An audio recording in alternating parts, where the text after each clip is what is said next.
Son las 8:39, estamos inaugurando nuestro panel de día lunes con nuestros invitados e invitadas que ya los habíamos anunciado antes de la pausa. Saludamos en primer lugar a la secretaria general del Partido Comunista, Bárbara Figueroa. Bienvenida, Bárbara, gracias por estar acá. Muchas gracias por la invitación. Sí, Siempre encantada de acompañarlos. Pero es recíproco, ¿no? Y don Cristian Pertusé, muy bienvenido. Muchas gracias también por la invitación. Feliz de estar acá como siempre. Sí, yo había dicho antes de la pausa, obviamente un ser humano que se preside tal tiene que honrar el valor de la discreción, ¿no? Por lo tanto, no es que vaya a ser infidente con lo que hablamos en la pausa, pero simplemente decir que dije, yo no creo que vaya a salir el acuerdo de pensiones. Ustedes dijeron, Bueno, ¿cómo lo ven? Aquí hemos entrevistado a un montón de gente en los últimos días, hay distintas miradas sobre el tema. Hay cambios de posiciones también, que son parte del análisis de por qué públicamente al menos aparece esto como bien enredado.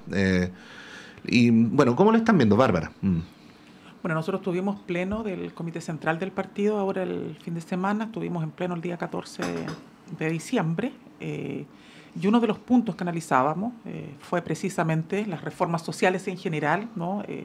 Las iniciativas legales que nos interesa que avancen durante este semestre y lo que resta del 2025, y el tema de pensiones, evidentemente, ¿no? Ahí hay una atención prioritaria.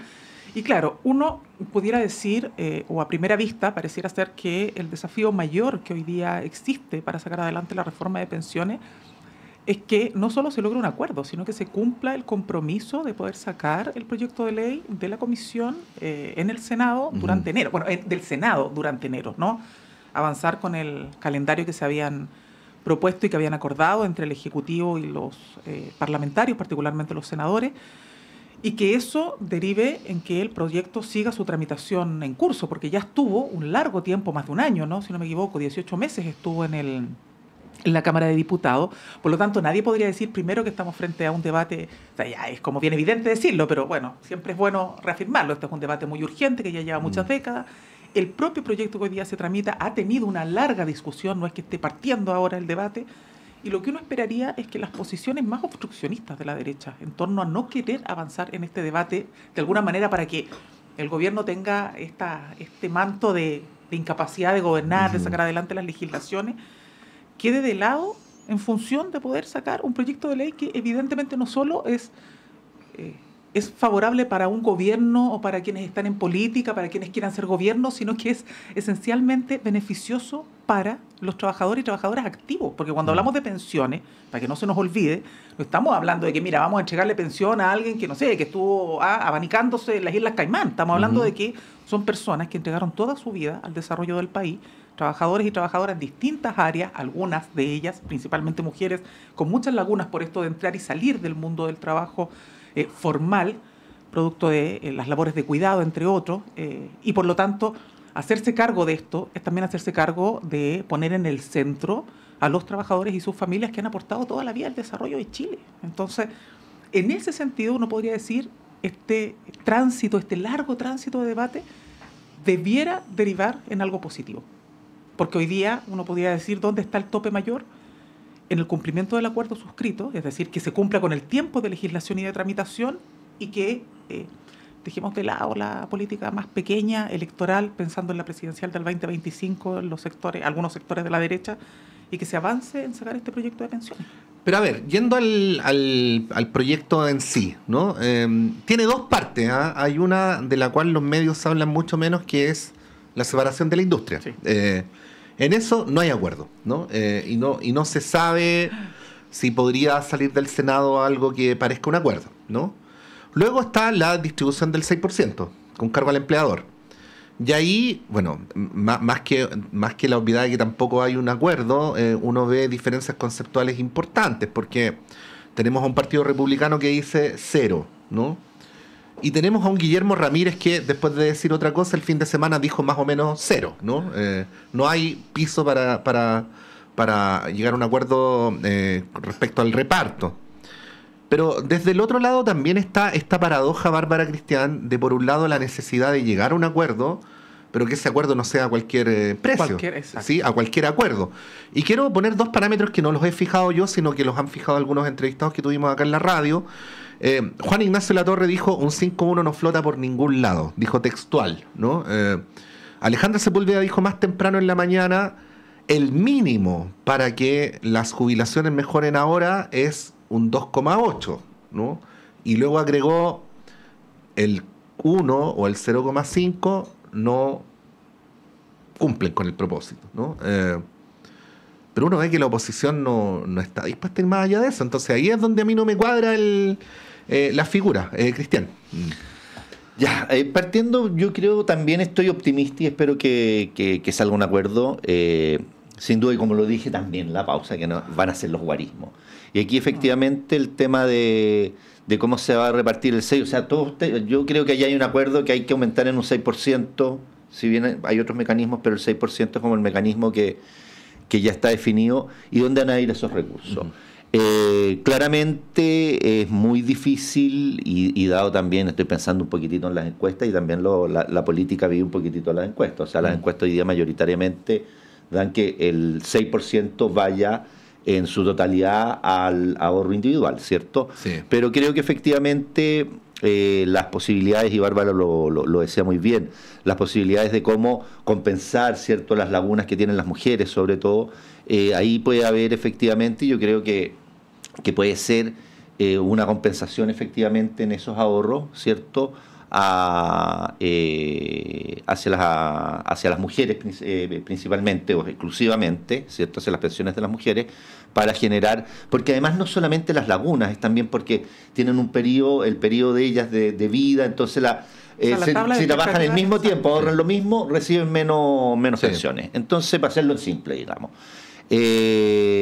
Por lo tanto, ahí tiene que haber efectivamente una compensación. Yo creo que más allá de los discursos, porque los discursos también le tienden a hablar mucho al electorado. Hoy día tenemos que tener claro que entramos en un periodo electoral este año y ya no salimos de este periodo electoral hasta el próximo año que se den las elecciones al Congreso y de Presidente de la República. Pero debería haber un acuerdo más o menos transversal y obviamente van a haber sectores, eso no lo olvidemos, van a haber sectores que por diferentes razones van a tratar de hablarle más a su electorado. Veo en el gobierno una disposición a buscar un acuerdo. No sé hasta dónde no estamos, yo no estoy al menos en estas tratativas. Yo más o menos tengo claro hasta dónde está, por lo que han dicho en la centro derecha, ¿cierto? Hasta dónde están. Y creo que pueden haber partidos, principalmente, uno lo ve mucho de republicano, en una posición de 6-0 y 6-0, o sea, están de acuerdo en el 6%, pero que todo vaya a ahorro individual, pero yo creo que hay que mirar, como decíamos, qué factores y cómo podemos compensar, cómo se puede compensar desde el sistema, no digo nosotros, sino que el sistema, cómo puede compensar el caso, por ejemplo, de las mujeres, ¿ya? Y ahí espero que haya de verdad un acuerdo, porque, como decía Bárbara, yo creo que no, ya es tanto el tiempo, y si ya hay un acuerdo de que se va a aumentar en un 6% el aporte a las pensiones, ¿cómo va a ser? Lo vamos a dejar a los técnicos, pero se va a aumentar en un 6%, y ahí yo creo que sobre ese piso tienen que empezar a trabajar, porque en definitiva va a ser de una u otra manera siempre un costo, ¿cierto?, para el país el no poder avanzar en esta solución. Y estoy de acuerdo con Bárbara, y yo espero y creo, o sea, las señales van más allá de los discursos. Los discursos públicos muchas veces son distintos, ¿cierto?, a las tratativas que se dan técnicamente entre los partidos políticos, entre los congresistas. Entonces, yo espero que en estos meses, ya que baja un poquitito la vorágine, entramos en una época de vacaciones, hay una tranquilidad, y que en enero se pueda lograr efectivamente un acuerdo, y que esto llegue de alguna manera de buena forma. Recordemos que además de la Cámara de Diputados no salió nada, como muchos decían, un queso suizo, un queso... Pero de la Cámara no salió ni montos, ni ninguna cosa, todo se está reponiendo en el Senado. Salió como la idea de que sí, tenemos que aumentar las pensiones, salió pero la cáscara, sí. Claro, salió la cáscara. Entonces, claro, cuando ya se llegue a un acuerdo más, si se llega a un acuerdo, y que yo veo la posibilidad de aquello, yo creo que va a ser más rápido en la Cámara, y debería estar, si todo sale bien y se llega a un acuerdo más o menos transversal, ojalá en marzo, abril, porque ya si no después volvemos, y algo decíamos, volvemos a la vorágine más fuerte electoral, que las primarias, que recordemos que además tenemos primarias, después las elecciones, entonces hay toda una problemática. ¿Vale la pena llegar a un acuerdo por un acuerdo? Para ustedes también hay, Bárbara, no sé si llamar luz roja, línea roja o algo por el estilo.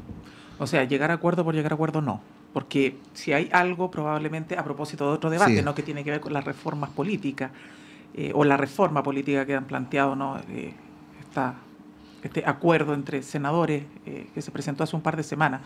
Si probablemente algo tenemos que hacernos cargo en materia del debate de cómo, no sé si reformar la política, pero si uno tuviera que hacerse cargo de un gran desafío que tenemos, es precisamente que seamos diligentes, ¿no?, en sentido de oportunidad, llegar con respuestas rápidas a la ciudadanía en sus demandas, sus urgencias, pero además que esas respuestas se condigan con aquello que la ciudadanía demanda que exista. O sea, si uno dice, mira, tenemos que llegar a un acuerdo, pero no hay que tocar a la industria del FP, claro, uno puede decir, sí, pero es que igual podemos subir las pensiones, ¿no?, igual podemos construir guarismo, pero uno dice, sí, pero lo que tenemos es un modelo fracasado. Pueden algunos no compartir ese juicio, pero lo cierto es que el modelo fracasó. Entonces, no intervenir el modelo de pensiones, no intervenir la industria, por ejemplo, es una cuestión que uno dice, bueno, pareciera ser que quedaríamos, dejaríamos sin cerrar todo el debate, ¿no?, quedaríamos con un pendiente si hay cosas que no se abordan bien.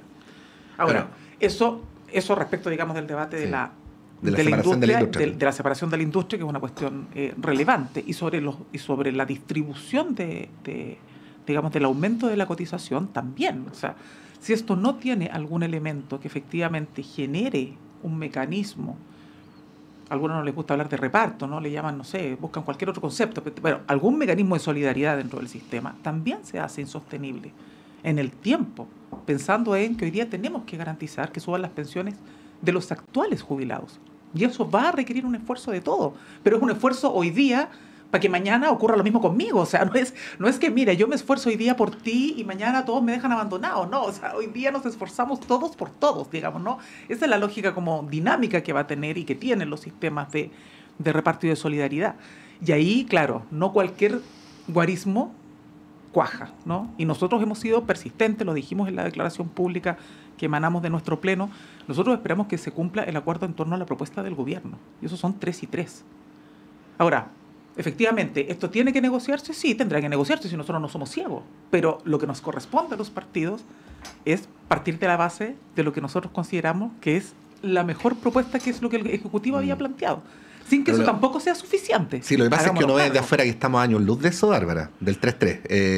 Pero por eso yo decía, sí, acá hay un debate en torno a lo que fue el acuerdo de tramitación para llegar a enero con el proyecto tramitado en el Senado, que parte de un presupuesto, ¿no? O sea, parte de una base. Y la base es que si yo pretendo llegar a enero con este debate o cerrarlo en enero en el Senado para luego pasar a la mixta en la Cámara de Diputados y ya zanjar este punto, porque ese sería el trámite legislativo que viene, hay ciertas ideas fuerza o matrices que estaban sobre la mesa, que están en el proyecto, no es que se le ocurrieron a uno, estaban en el proyecto, que uno parte de la base que están o que debieran tener consideración por parte de todos los sectores.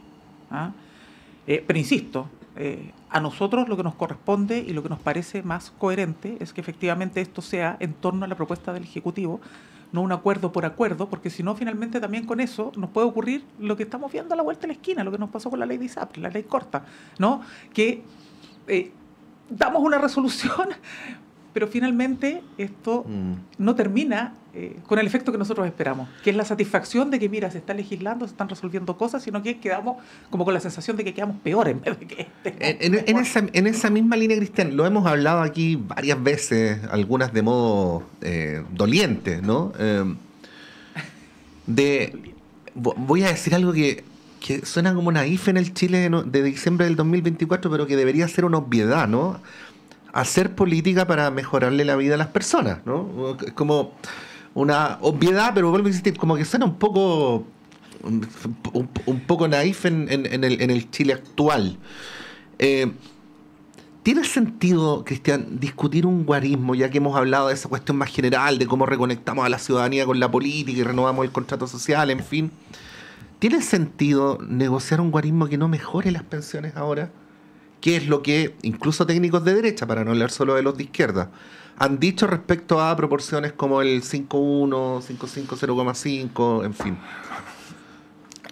A ver, o sea, resuelve el problema en el sistema político, pero no lo resuelve en las cuentas de los jubilados, o sea, de los trabajadores, que es donde debería estar originalmente el foco, ¿no? O sea, como... A ver, mira, yo varias cosas, pero voy a ir por otro lado un poquitito. Sí. Pero, a ver, primero, yo creo que sin lugar a dudas tenemos un problema con pensiones hoy día, y eso, más allá de lo que pueda significar los aportes, inicialmente se tiene que resolver vía impuestos. Si eso es una cosa, no podemos, porque claro, en definitiva cuando se arme el fondo, el 6% de verdad, no, si se armara, o sea, yo voy a decir, ya, ¿sabe qué? Vamos a tirar el 6% o el 3%. La solución de las pensiones de quienes están pensionados hoy día no se soluciona a través de eso, porque se va a empezar a armar el fondo recién cuando se apruebe la ley, digamos, que además me parece que no es inmediato, es parcializado, o sea, va en 5 años, me parece. Pero el aumento a las pensiones de las mujeres entiendo que sería automático. Reconocimiento de los 10 por 10 años trabajado unos UEF. Porque ya tienes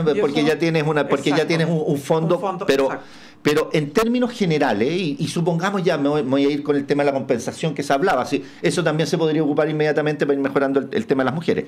Pero yéndome al punto, en definitiva, tenemos que tener claridad que, en definitiva, el tema se tiene que resolver a través de la pensión garantizada universal, ¿cierto? O sea, es la fórmula de ir aumentando esa pensión para mejorar las pensiones actuales.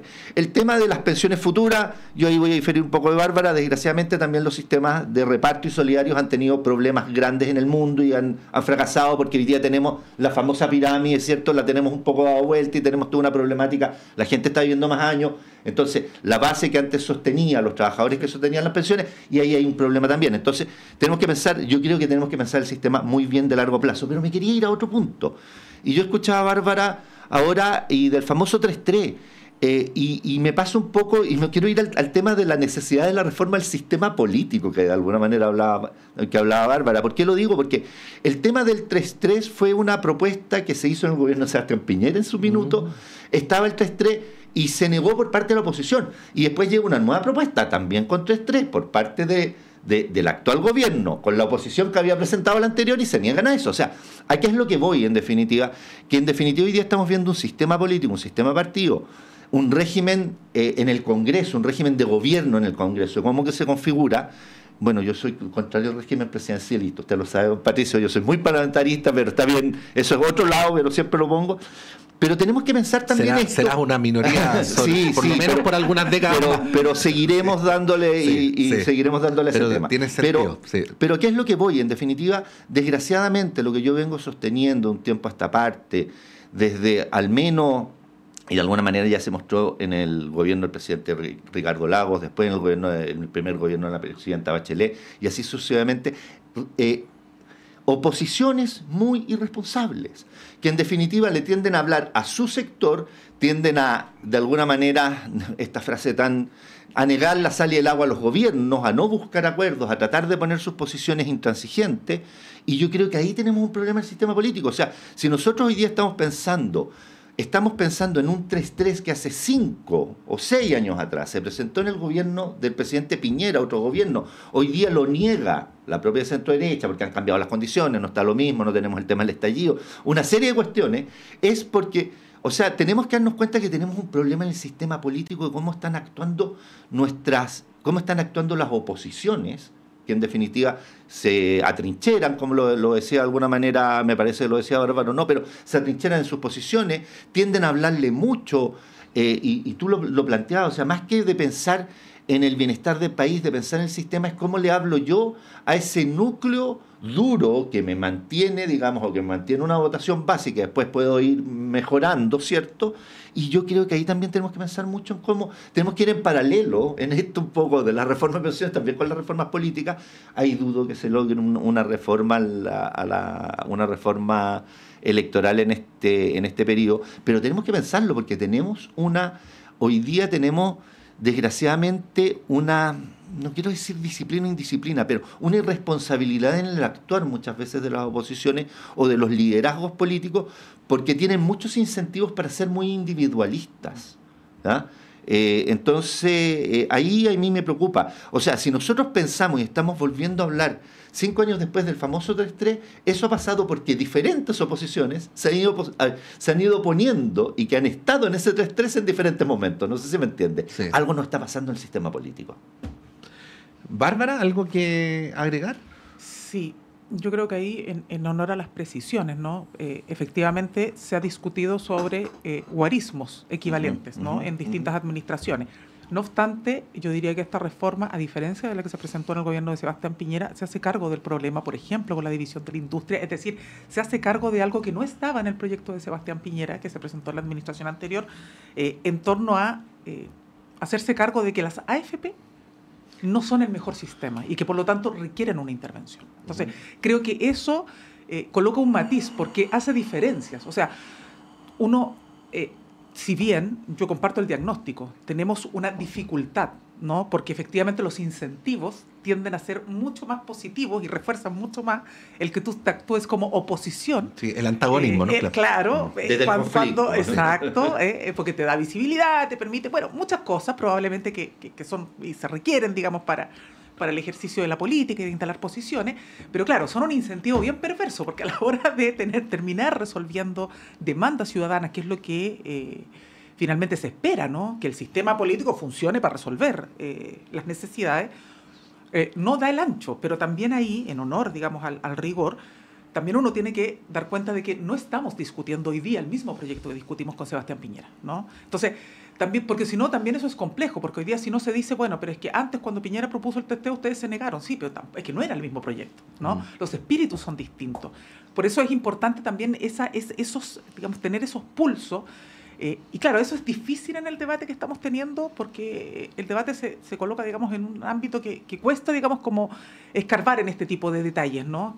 Pero que son relevantes a la hora de poder proyectar cómo, no solamente hoy, a partir de la reforma de las pensiones, aumentamos la pensión directa, la jubilación directa que están recibiendo los pensionados y pensionadas, sino que también cómo vamos modelando un sistema que sea sostenible en el tiempo.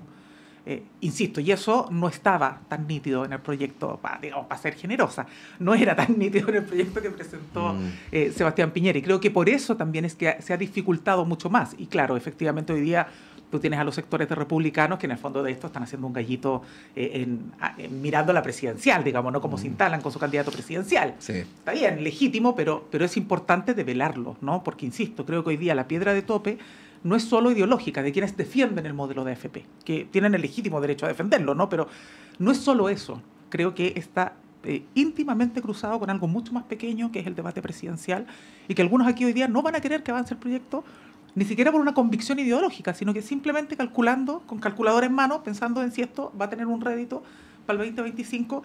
Y yo creo que eso sí que ya es más peligroso, porque si tú tuvieras un debate de altura, ¿no? Que de verdad estés ahí disputando posiciones políticas, un proyecto, hay un rollo, no sé, una ideología detrás que está ahí haciendo un debate, pucha, sería... Uno por último podrías decirle a la ciudadanía, mire, esto tiene este nivel de tensión, porque aquí nos estamos jugando miradas distintas del país, de cómo resolver sus necesidades. Pero pareciera ser que el debate hoy día es un poquitito más pequeño, ¿no? Sí. Y eso es yo diría que eso es lo más complejo del tránsito que estamos haciendo, y por eso también la importancia de discutir.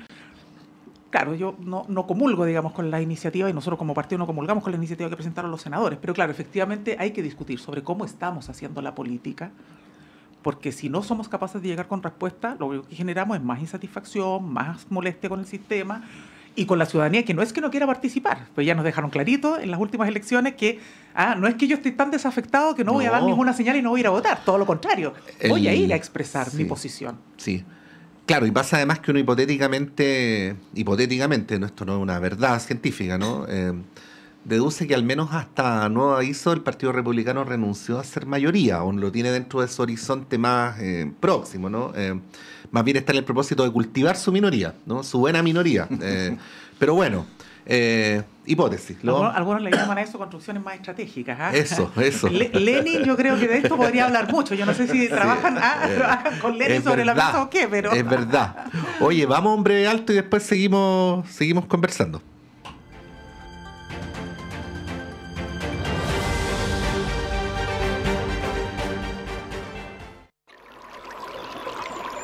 Aguas Trayén o Cascada en Mapudungún es la mejor agua purificada con tecnología de última generación. Para más información, visite su página web www.aguastrayen.com.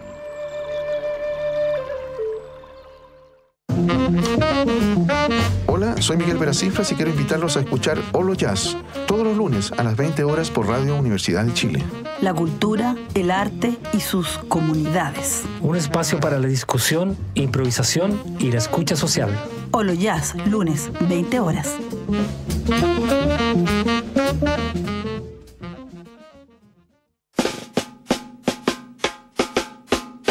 Celebramos el hip hop y su legado en la danza social en la despedida de la escuela Doyo en Seina con su último Cipher.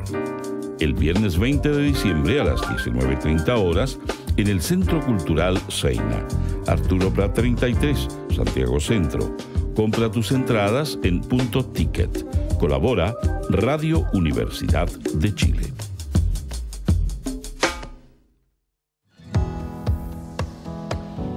¿Pensabas que la sexualidad era solo cosa de jóvenes? Las Vueltas de la Vida, un programa que desafía los estereotipos y nos invita a explorar la sexualidad en las personas mayores. Hola amigos y amigas, soy Johnny Acevedo Ayala, profesor asociado de la Facultad de Medicina de la Universidad de Chile, y les invito a escuchar cada martes a las 11 de la mañana Las Vueltas de la Vida, sexualidad de las personas mayores. Prepárate para una mirada sincera y reveladora sobre un tema que nos concierne a todos y todas. Les invitamos a escuchar Psicología y Sociedad, donde se abordan investigaciones, publicaciones y temas de interés e incidencia pública para una sociedad en constante transformación. Conduce la periodista Daniela Suau, todos los lunes de 18 a 19 horas en el 102.5 FM y online en radio.uchile.cl.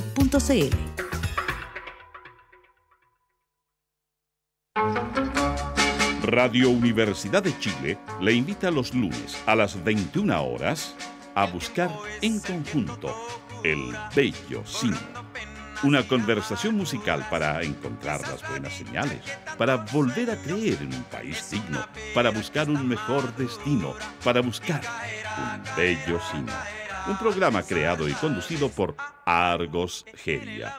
Bello Cine, lunes a las 21 horas en la radio que piensa.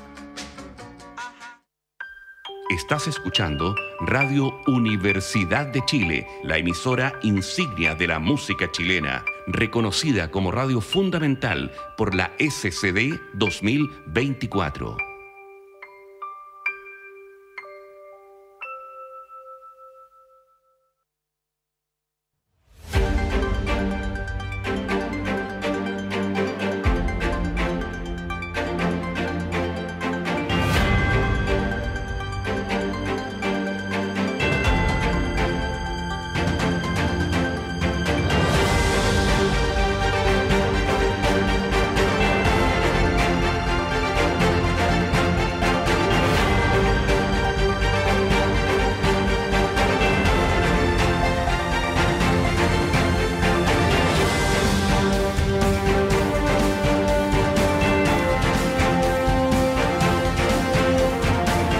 Son las 9:09, estamos en Radio Análisis con Bárbara Figueroa y Cristian Pertucé.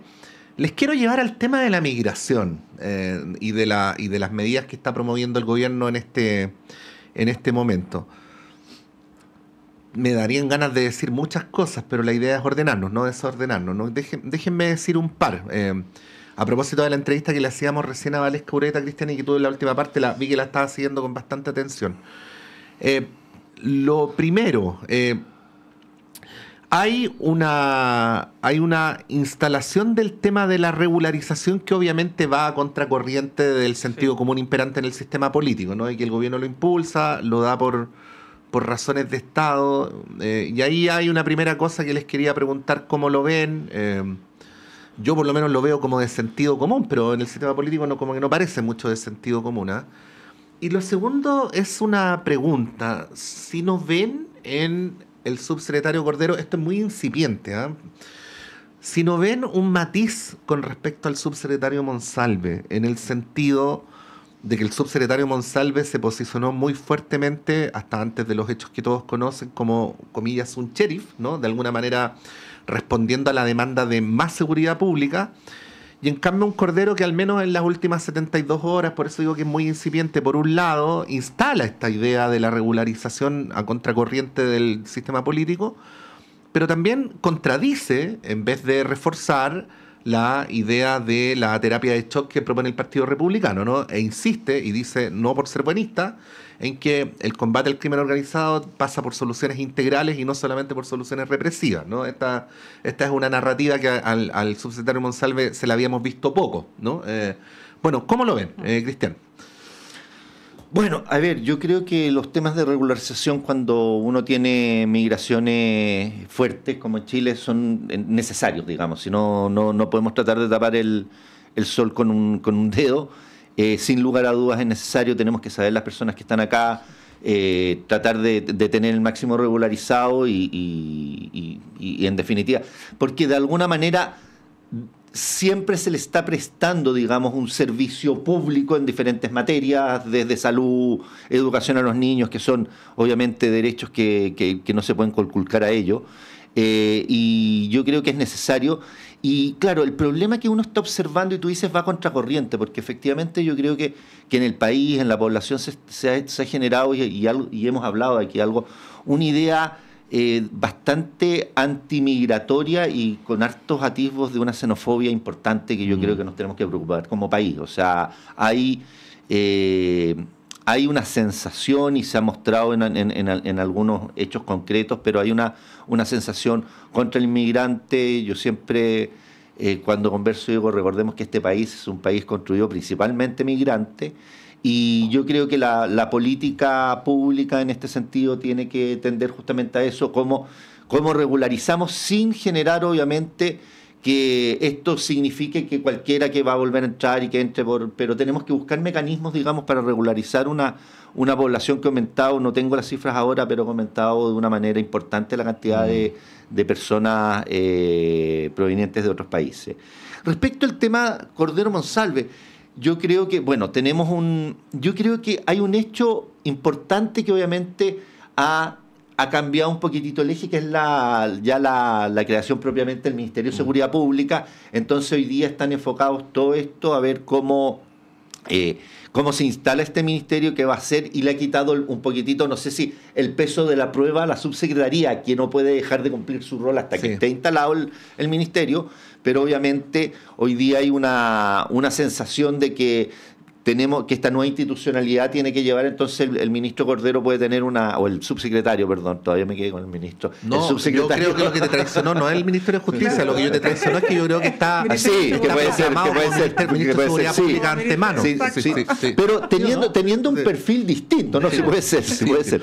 Pero teniendo un perfil distinto, muy distinto al de Monsalve, además viene con una instalación, o sea, yo creo que el subsecretario Cordero, exministro, posible ministro, tiene una visión además mucho más sistémica, mucho más, recordemos, profesor universitario, está siempre en una mirada mucho más amplia. No quiero decir que otras autoridades no la tengan, para no personalizarlo en Monsalve, ya en otros subsecretarios, sino que a lo mejor, claro, los subsecretarios era como el gran tema que tenían, ¿cierto? Y por eso, bueno, creo que está en otra lógica, y creo que en esta temática, además, también tenemos que dejar un poquitito los temas partidistas a quien le hablamos, porque a mí, vuelvo a decir, me preocupa mucho y que no diría son atisbos. O sea, ya hay manifestaciones concretas de xenofobia en el país y tenemos que preocuparnos de eso. Porque eso puede llevar también a conflictos mucho más importantes, mucho más fuertes entre la población. Lo vimos, por ejemplo, si no me equivoco, con Arico y Iquique, cuando le quemaron los rucos a venezolanos, me parece que eran, o peruanos y venezolanos, en Iquique fue, ¿cierto? Sí. Entonces, creo que todo ese tipo de manifestaciones tenemos que tener mucho ojo, y tenemos que pensar mucho cómo articulamos nuestros discursos y cómo vemos la necesidad de una integración real, ¿cierto?, de la población, porque se están produciendo fenómenos que son preocupantes. O sea, veía como a la gente, por ejemplo, que puede ser, claro, molesto, pero a la gente por estar en las calles les empiezan a tirar agua, les empiezan a tirar líquidos, basura, ¿cierto?, desde edificios porque hacen fiesta, y cómo vamos generando mayor integración, y ahí hay una problemática súper importante, y creo que el mecanismo de regularización, saber quiénes son, saber dónde están, es mucho mejor que estar en la ceguera, ¿cierto?, y tener cifras de alguna manera, pero estar en la ceguera total. Un Estado tiene que tener certezas sobre lo que está ocurriendo en el territorio. Bárbara. Sí, yo primero compartir, ¿no?, el juicio que hace Cristian, la preocupación. Creo que todos miramos con preocupación el fenómeno que se nos está produciendo, no solamente en Chile, este es un fenómeno que además estamos viendo en los países en la región y en el mundo. Pero claro, no deja de ser un tema al que hay que ponerle mucha alerta, porque lo cierto es que probablemente, y todo indica, ¿no?, que la tendencia va a ser que los procesos migratorios no se detengan. Lo que pasa es que el desafío probablemente para los estados cada vez es más en torno al ámbito de la seguridad, como esto no se transforma en una puerta de entrada al crimen organizado de manera expedita o digamos, sin controles, entre otros, y ahí uno dice, bueno, tiene absoluto sentido el proceso de empadronamiento que está haciendo el Ejecutivo, que está convocando ahora, porque eso va a permitir y va a ser una condición, pero no la única y la exclusiva, para que tú te puedas regularizar. O sea, ya se hizo un proceso de empadronamiento biométrico, ¿no?, como 182.000 extranjeros que pudieron ya vivir ese proceso. Se está avanzando ahora en esta segunda etapa, un empadronamiento que va a atender y que va a permitir mejor y mayor regularización, porque efectivamente tenemos que saber quiénes están en nuestro territorio nacional. Y separar. Tenemos que tener claridad y certeza de quiénes tenemos, y por eso es importante lo que el Ejecutivo también ha señalado sobre que este proceso tiene que ser no solo una condición sine qua non para un proceso de regularización, el empadronamiento, pero también entendiendo que no es condición suficiente. Es decir, tienen que haber más elementos, como por ejemplo el arraigo familiar, laboral, cuestiones que en procesos de empadronamiento anterior, cuando se empadronaron en el gobierno de Sebastián Piñera 352.000 extranjeros, no existieron como condición a la base. Bueno, hoy día se vuelve a insistir en esos puntos, y eso es clave, yo creo, ¿no? Tener certeza de quiénes están en tu territorio, tener claridad de cuáles son las condiciones para que ellos puedan permanecer o puedan estar, digamos, de manera regular, hacer además todo el proceso de fortalecimiento en términos de las coordinaciones, ¿no?, de lo que uno denominaría como, que suena tan feo, ¿no?, pero como la inteligencia en materia de seguridad, ¿no?, la coordinación para poder atacar fenómenos como el crimen organizado, la disputa de los territorios, entre otros, pero también en otra arista hacerse cargo de que como este es un fenómeno al alza y una tendencia que va a permanecer no solo en nuestro país, sino que en el mundo entero, el desafío para los estados también tiene que ver con cómo miramos los procesos productivos, cómo miramos el desarrollo de los países, porque finalmente cuando tú tienes procesos migratorios, lo que tienes también es urgencia de desarrollo profesional, laboral. Es decir, nadie migra por puro gusto, ni solo por el efecto de los conflictos nacionales. También tiene que ver con expectativas de vida, mejores condiciones de vida. Y ahí, claro, se nos produce un bache, porque la sensación del nacional es que hay alguien que viene a quitarme algo, ¿no? Me quita empleo, me quita o rebaja las condiciones laborales, porque aceptan cualquier condición laboral, y eso entonces, incluso transgrediendo las normas legales, y entonces eso precariza. Entonces, tenemos que hacernos cargo también de ese fenómeno, porque eso demanda procesos de integración que no son solo procesos de integración en términos de un diálogo romántico y el sueño bolivariano, no, procesos de integración donde también podamos mirar cómo generamos cadenas de valor productivas que permitan que estos fenómenos no se alojen única y exclusivamente por la necesidad de mejores condiciones de vida, sino que damos respuestas integrales para que los nacionales estén tranquilos, pero también para que estos flujos migratorios sean, uno no podría decir que sean como más ordenados, pero que tengan que no tengan a la base solo la expectativa de que, mira, voy a llegar a un país y con eso voy a resolver todos mis problemas, porque eso ningún país por sí solo lo puede resolver, y por lo tanto demanda y exige para los estados también un desafío bien grande en materia de cómo estamos desarrollándonos, cómo estamos dialogando con los países vecinos, y a partir de eso cómo también migramos mecanismos de integración que no se dan solo traspaso de información frente a la cantidad de migrantes de un lado para otro, sino que también, mira, cómo frente a este fenómeno nos hacemos cargo de mirar, bueno, ¿qué es lo que necesitamos abordar o cómo podemos integrarnos también entre los países de la región para que esto no genere la sensación de que estoy siendo abandonado por mi Estado con la llegada de otros? ¿Me entiendes? Como para poder hacernos cargo de esta tensión, que claro que si no se va a transformar en una suerte como de muralla china, ¿no? De los locales diciendo, no, aquí por ningún motivo, cuando en realidad todo lo que tienes que buscar es, bueno, cómo desde el Estado, frente a fenómenos que van a estar permanentemente, también empezamos a dar respuestas que no solo sean más integrales en el sentido de hacernos cargo de todo el desafío que implica la migración, sino que también y por sobre todas las cosas en términos económicos. Yo creo que ese es un tema al que poco ahínco le ponemos, porque probablemente no está como tan a la luz, pero es quizás equivocado, pero quizás es una mirada muy parcial, pero me parece a mí que ahí hay un tema muy gravitante del que poco se habla cuando hablamos de migración, y que si no lo tocamos, efectivamente lo que va a generar y va a seguir generando en la población es más resistencia, porque no se ve ninguna otra manera de enfrentar el fenómeno, ¿no? Sí, algunas cosas, Cristian, Bárbara. Primero, como ustedes bien decían, estas son todas obviedades, pero que hay que traerlas, ¿no? La migración es un fenómeno mundial que no hay gobierno que esté en condiciones de revertirla. Hay gobiernos que la pueden gestionar mejor, otros peor, claro. Pero creo que no hay un gobierno en Chile ni en ninguna parte del mundo que pueda prometerle a sus ciudadanos que va a detener la migración. Eso es muy difícil. Por lo tanto, si hay algo que va a ocurrir, nos guste o no, es mejor enfrentarlo que esconderlo, ¿no? O renegar de aquello. Lo segundo es que hay experiencias en otros lugares que nos muestran lo que pasa cuando tú no te haces cargo del tema. Por ejemplo, quiero traer a colación, porque creo que es un súper buen ejemplo, los terribles atentados que ustedes recordarán que ocurrieron en varias capitales europeas luego de la invasión de Estados Unidos y la Unión Europea a Irak, donde la primera sorpresa que se produjo era que se descubrió que no eran personas que provenían de Medio Oriente, por decirlo de alguna manera, sino que eran todos nativos de Europa, ¿no? Hijos de migrantes de Medio Oriente, pero que además que se habían desarrollado en condiciones muy particulares, es decir, en situaciones de discriminación, lo cual hacía que estas personas tuvieran un resentimiento respecto a las sociedades donde llegaban. Luego, en barrios aislados, una gran sorpresa fue que, por ejemplo, un barrio que queda en Bruselas, que se llama Molenbeek, fue un lugar desde el cual aparecieron varios perpetradores de estos atentados en distintas partes, porque se acumulaba toda la mezcla explosiva, o sea, falta de integración, aislamiento, resentimiento que esas personas generaban hacia la sociedad donde vivían, pero adicionalmente todo lo demás, pobreza, mala educación y así sucesivamente. Digo, además de todos los problemas que tenemos, no hay que descartar que la manera en que se trate de la población migrante está incubando también esos grupos, ¿no? Que en 20 años más pueden ser guetos, que desarrollen una animadversión hacia el Estado chileno y así sucesivamente. No estoy hablando fantasiosamente, estoy hablando de lo que ocurre, ¿no? Y que tenemos experiencias recientes a la vista. Entonces, el tema efectivamente que planteas tú, Cristian, es cómo enfrentarlo, ya que no podemos, ya que no está en nuestras manos que esto no ocurra, ¿no? Eso es lo que quiero decir.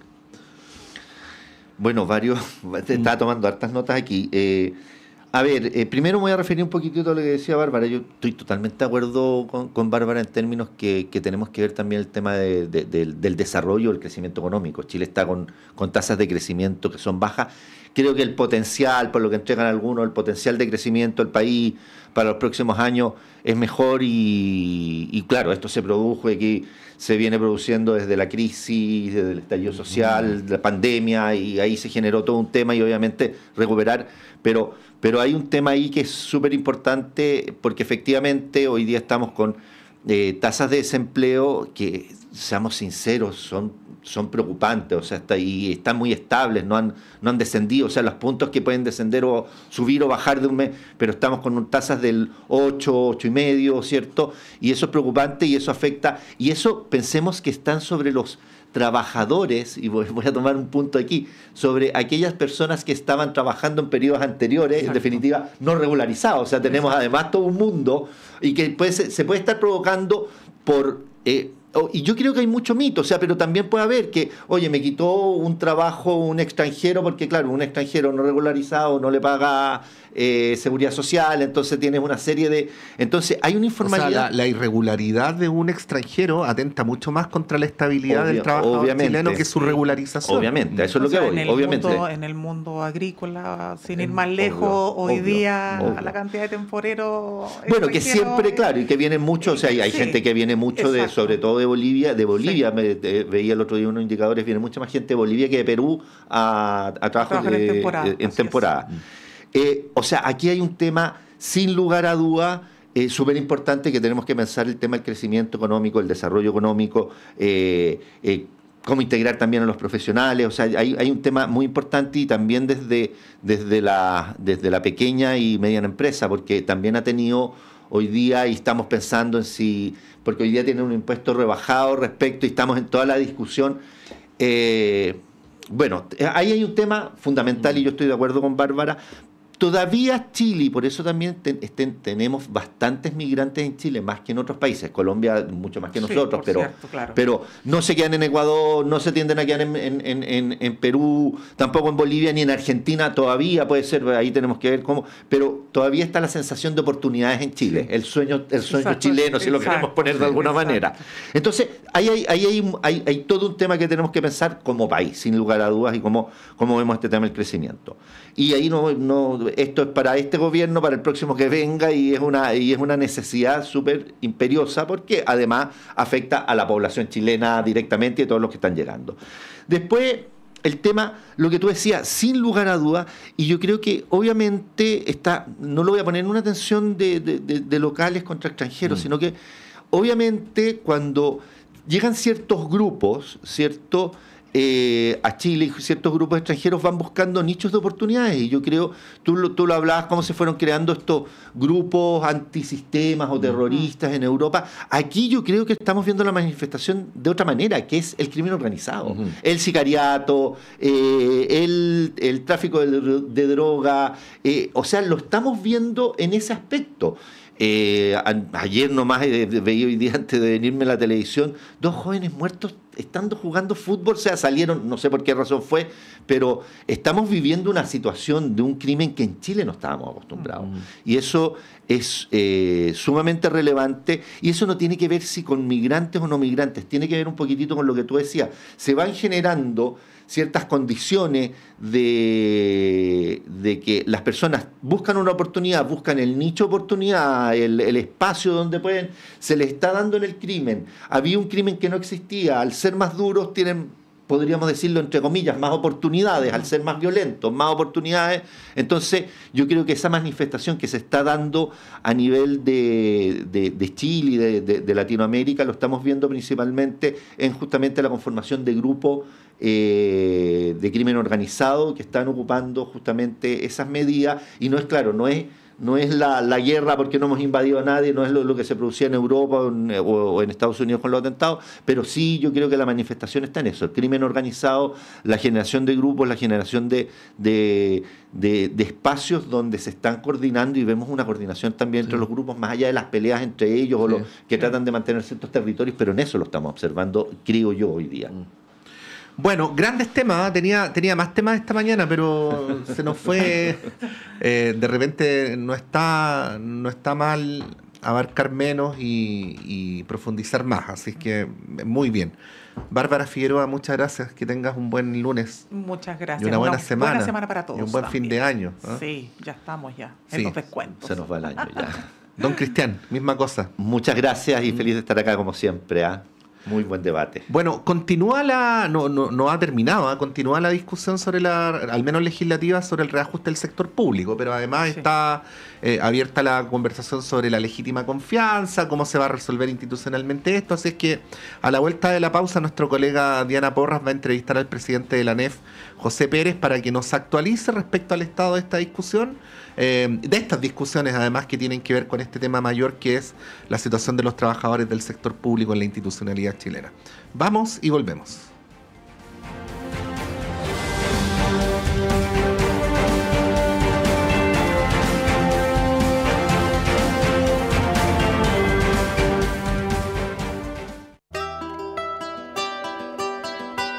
Universidad de Chile te invita a escuchar cada miércoles a las 16 horas